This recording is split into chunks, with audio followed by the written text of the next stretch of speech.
Hello everyone, welcome to my new blog. কেমন আছো তোমরা সবাই? আজকের ব্লগটা একটু স্পেশাল, তার কারণ আজকে আমরা একটু বেড়াতে যাচ্ছি। সকাল 10:05 শান্তিনিকেতন এক্সপ্রেস ধরে আমরা চলে যাব বোলপুর শান্তিনিকেতন স্টেশন। উইকেন্ডের 2 দিন আমরা ওখানেই কাটাবো। বাড়ি থেকে আনা খাবার আর বাইরের প্রকৃতির সৌন্দর্য দেখতে দেখতে আর হিয়ার সাথে খানিক খুনসুটি করতে করতে 2 ঘন্টা যাত্রাপথ প্রায় আমাদের শেষ।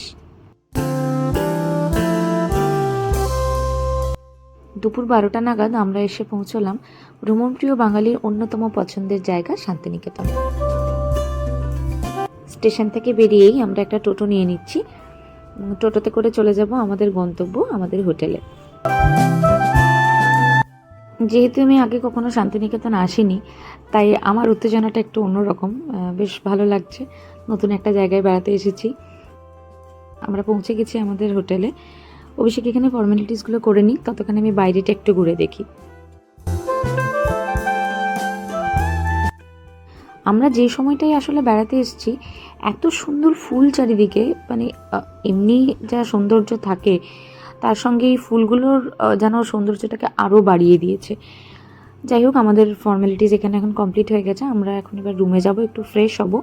ফ্রেশ হওয়ার পর আমরা লাঞ্চ সেরে নেব। লাঞ্চের পর আমরা এই প্রপার্টিটা পুরোটা ঘুরে দেখব।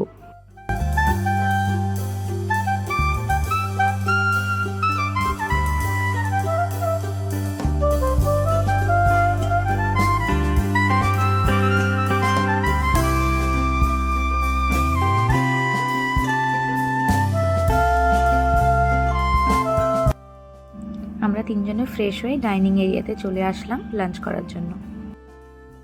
অনেক সকালে বাড়ি থেকে বেরিয়েছি, জলখাবার তো বেশ অনেকক্ষণ আগেই হজম হয়ে গেছে। আর তারপর রুমে ঢুকে একটু চা খেয়ে নিয়েছিলাম, তাই বেশ ভালোই খিদেটা পেয়েছে আমাদের সবারই। আমরা এখানে 2টো থালি অর্ডার করেছি, তো থালিতে অনেকটাই খাবার থাকবে, আমি সেখান থেকে হিয়াকে খাইয়ে দেবো। যতক্ষণ না খাবার আসছে ততক্ষণ আমি উইন্ডোটা থেকে ভাবলাম সামনেটা গিয়ে দেখি। অপূর্ব সুন্দর লাগছে পুরো হোটেলটা দেখতে এই উইন্ডোটা থেকে।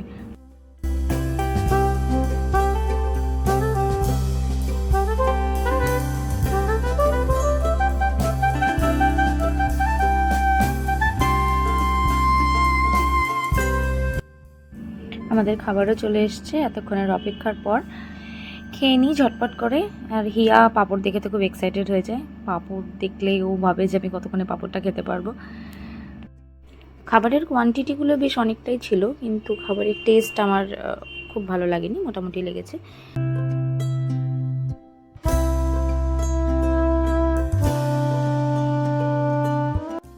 খাওয়া হয়ে গেছে, এরপর আমরা চারপাশটা একটু ঘুরে দেখে নেব। ডাইনিং এরিয়া থেকে বেরিয়ে এরকম এখানে বসার কয়েকটা জায়গা করা রয়েছে।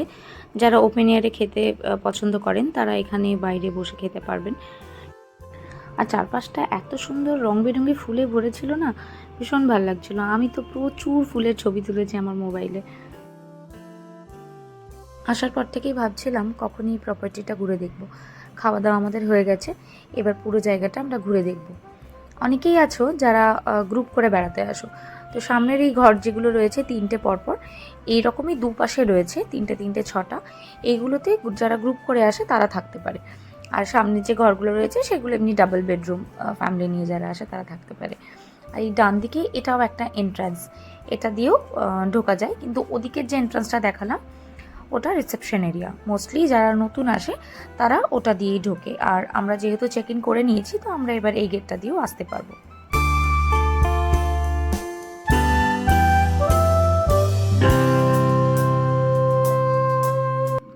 যেহেতু হিয়ার পুতুলটা নিয়ে বাইরে বেরোয়নি, ও বারবার করে ভাবছে যে কোনটা আমাদের রুম, আর রুমে গেলে আমি পুতুলটাকে নিয়ে আসতে পারবো। অ্যাকচুয়ালি এখানে সব রুমগুলোই একই রকম দেখতে, এবং কালার্সগুলো সব এক। ও বুঝতে পারছে না যে কোথা থেকে ঢুকলে ও নিজের রুমের পুতুলটা গিয়ে নিয়ে আসতে পারবে। ও ভাবছে এটা অ্যাকচুয়ালি আমাদের রুম। ও বারবার ওখানে ব্যালকনিটার কাছে গিয়ে দাঁড়িয়ে পড়ছে। আর ওখানে সামনে অভিষেক যেখানে ঢুকছে সেটা হচ্ছে আসলে পুরোটাই ফলের বাগান।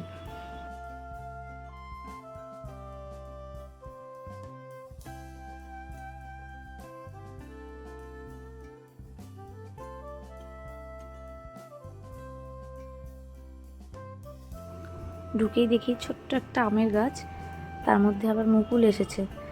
আর তার সামনে খুব সম্ভবত লিচুর গাছ এটা।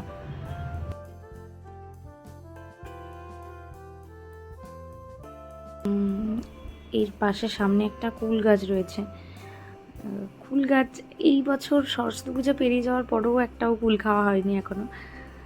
কিন্তু ছোটোবেলায় সরস্বতী পুজোর আগে যে কুল খাওয়ার একটা ক্রেজ এবং থাকতো না যে এই সরস্বতী পুজোর আগে কিন্তু কুল খাবি না, যারা সরস্বতী পুজোর আগে কুল খায় তারা কিন্তু পরীক্ষার সময় ফেল করে।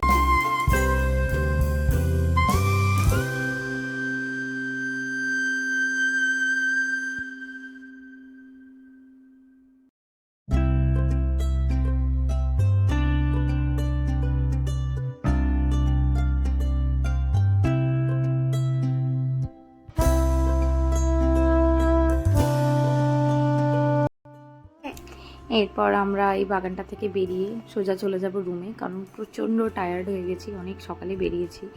আজ আর কোথাও বেরোবো না, এখানেই রুমেই থাকবো। কালকে সকাল সকাল বেরিয়ে আমরা চারপাশটা ঘুরে দেখব, যা যা ঘোরার জায়গা রয়েছে। ফলের বাগান থেকে বেরিয়ে দেখলাম পাশে একটা লন রয়েছে, সেখানে বেশ সুন্দর কতগুলো দোলনা টাঙানো রয়েছে। আর অভিষেক ওখানে অলরেডি চলেও গেছে।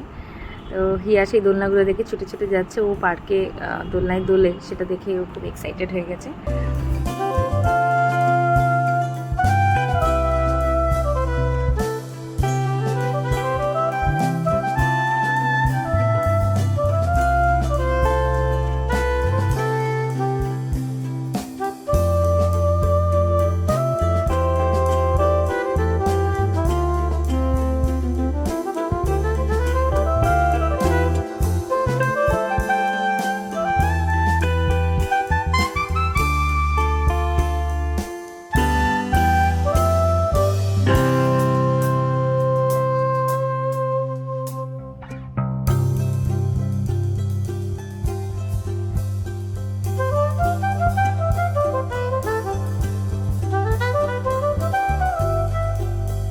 আজ তাহলে এই পর্যন্তই, দেখা হচ্ছে পরের ভিডিওতে।